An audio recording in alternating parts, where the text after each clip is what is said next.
Hello friends, welcome to Citrus Finances. எப்பவுமே நாம chicken biryani தான் அடிக்கடி சாப்பிட்டு இருக்கோம். இதை விட்டா மட்டன் பிரியாணி. ஸோ இது ரெண்டுமே நமக்கு அப்பப்போ போர் அடிச்சிடறதுனால இன்னைக்கு எங்கள் வீட்டில் வாத்து வாங்கி அதில் பிரியாணி பண்ணியிருக்கோம் எங்கள் ஸ்டைலில். வாங்க பார்க்கலாம் நாங்கள் எப்படி செஞ்சுருக்கோன்னு உங்களுக்கு காட்டுறோம்.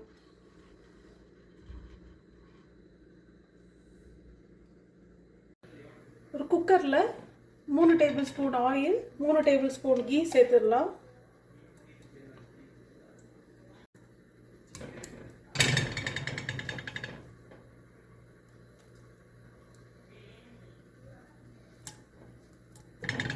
பட்டை, கிராம்பு, ஏலக்காய், கல்பாசி, ஜாவித்ரி, நட்சத்திர சோம்பு, ஃபெனல் சீட்ஸ் இதெல்லாம் நாம் சேர்த்துடலாம். இது கூடவே கொஞ்சமாக பே லீஃப்,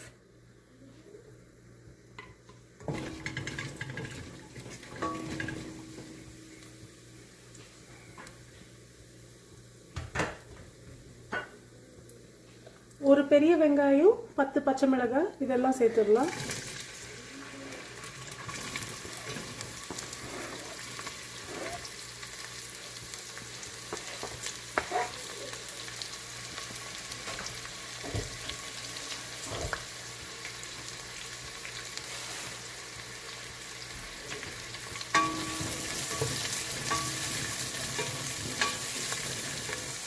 இப்போ அந்த வெங்காயம் கொஞ்சம் நல்லா சாட் ஆகிறது வரைக்கும் நாம் வெயிட் பண்ணலாம். வெங்காயம் நல்லா வதங்கியாச்சு. இது கூடவே ஒரு 4 டேபிள் ஸ்பூன் இஞ்சி பூண்டு விழுது சேர்த்துடலாம்.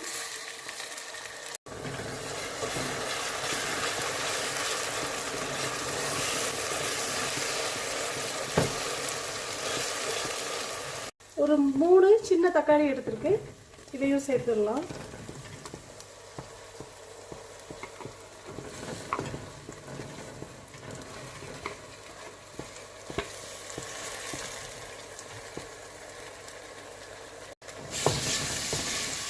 இப்போ இந்த தக்காளியை நம்ம நல்லா சாட் பண்ணிடலாம். இது நல்லா சாஃப்டாகி மேஷ் ஆகிறது வரைக்கும். இப்போ தக்காளி நல்லா மேஷ் ஆயாச்சு.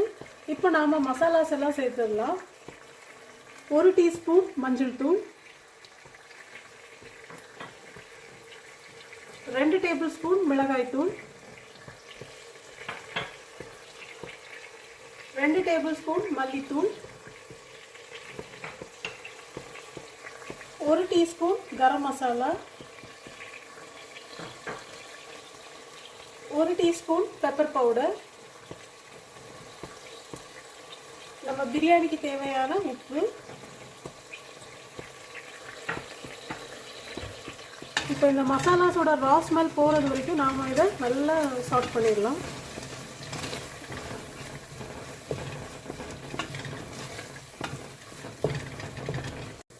இப்போ மசாலாவோட பச்சை வாசனை எல்லாம் போயாச்சு.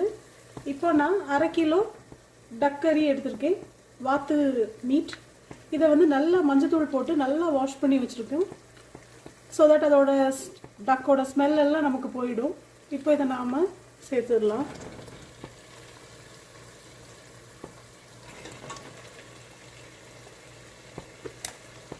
நம்ம 1/2 கிலோ டு 3/4 கிலோ கறி யூஸ் பண்ணிக்கலாம். பட் நாங்கள் எடுத்த வாத்தில் 1/2 கிலோ தான் இருக்கும்னு நான் நினைக்கிறேன், க்ளீன் பண்ணதுக்கப்புறமா. இப்போ இந்த வாத்துக்கறியை நாம் நல்லா மிக்ஸ் பண்ணிடலாம். ஒரு 5 மினிட்ஸ் இது கொஞ்சம் சாட் ஆகட்டும் இந்த மசாலாவில்.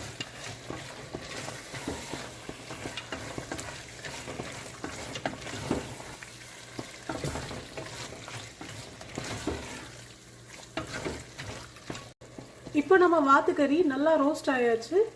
இப்போ நாம் முதல்ல இதை ரைஸ் சேர்க்கறதுக்கு முன்னாடி நாம் இதை வேக வச்சு எடுத்துடலாம். ஏன்னா இது பிராய்லர் சிக்கன் மாதிரி உடனே வேகாது, நமக்கு நாட்டுக்கோழி மாதிரி டைம் எடுத்துக்கும் கொஞ்சம். ஸோ 1 கப் மட்டும் தண்ணி சேர்த்து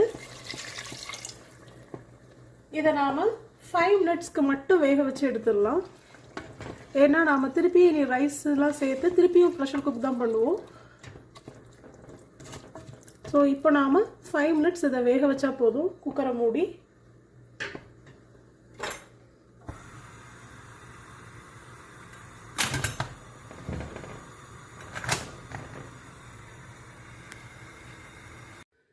இப்போ நாம் நல்லா ஹை ஃப்ளேமில் ஒரு விசில் விட்டதுக்கப்புறமா 5 மினிட்ஸ் சிம்மர் பண்ணி நாம் வாத்துக்கறியை நல்லா வேக வச்சிட்டோம். இப்போ நாம் ப்ரெஷரெல்லாம் ரிலீஸ் ஆகி இப்போ திறந்தாச்சு.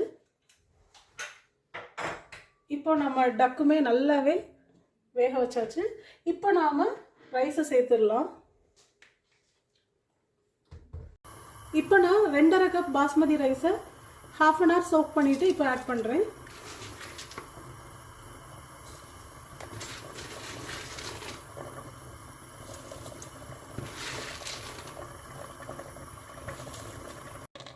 ஒரு கப் ரைஸ்க்கு நமக்கு 1.5 கப் தண்ணி தேவை. நம்ம இப்போ 2.5 கப் ரைஸ் சேர்த்துருக்கறனால நமக்கு 3.25 கப் தண்ணி வேணும்.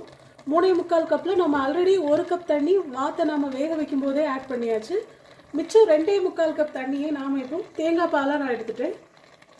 ஸோ தேங்காய் பாலை நான் இப்போ 2.25 கப் சேர்க்குறேன்.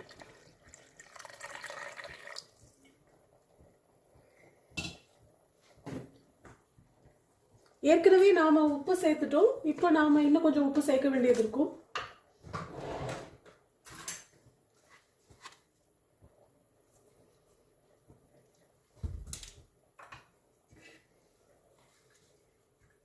கடைசியாக மல்லி இலைகளும் புதினா இலைகளும் நாம் சேர்த்துடலாம்.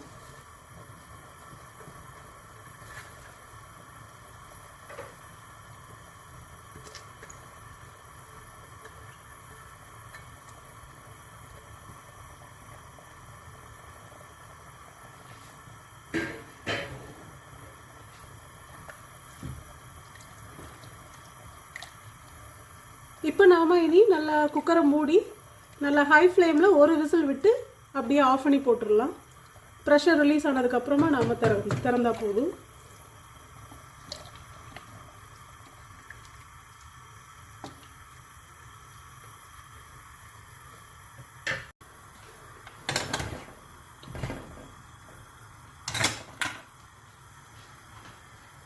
இப்போ ப்ரெஷர் எல்லாம் ரிலீஸ் ஆயாச்சு. இப்போ நாம் திறந்து பார்த்துடலாம். நம்மளோட வாத்து பிரியாணி சூப்பராக ரெடி ஆகிடுச்சு. அப்படியே ஒத்த ஒத்தையாக ரொம்ப அழகாக இருக்குது. எப்போவுமே பிரியாணிக்கு நாம் தண்ணி ஊற்றியும் பண்ணலாம். இந்த மாதிரி தேங்காய் பால் ஊற்றி செய்யும்போது நமக்கு ரொம்பவே டேஸ்ட் இன்னுமே அதிகமாக இருக்கும் நமக்கு. ஸோ கொஞ்சம் கஷ்டம்தான் தேங்காய் பால் எடுத்து பண்ணுறது. இருந்தாலும் இதை நம்ம பண்ணிட்டோம்னா நமக்கு ரொம்ப டேஸ்டான ஒரு பிரியாணி கிடைக்கும். இப்போ இதை நாம் சர்வ் பண்ணிடலாம். அவ்வளோதான் ஃப்ரெண்ட்ஸ், இந்த வாத்து பிரியாணியை இப்போ நாம் அட்டகாசமாக சர்வ் பண்ணியாச்சு. பார்க்குறதுக்கே ரொம்ப கலர்ஃபுல்லாக அட்ராக்டிவாகவும் சூப்பராக இருக்குது. ஸோ இந்த டக் பிரியாணியை மிஸ் பண்ணாமல் நீங்களும் செஞ்சு என்ஜாய் பண்ணுங்கள். எங்கள் வீடியோஸ்லாம் உங்களுக்கு பிடிச்சிருந்தா kindly like, share and subscribe பண்ணுங்கள். Thank you friends.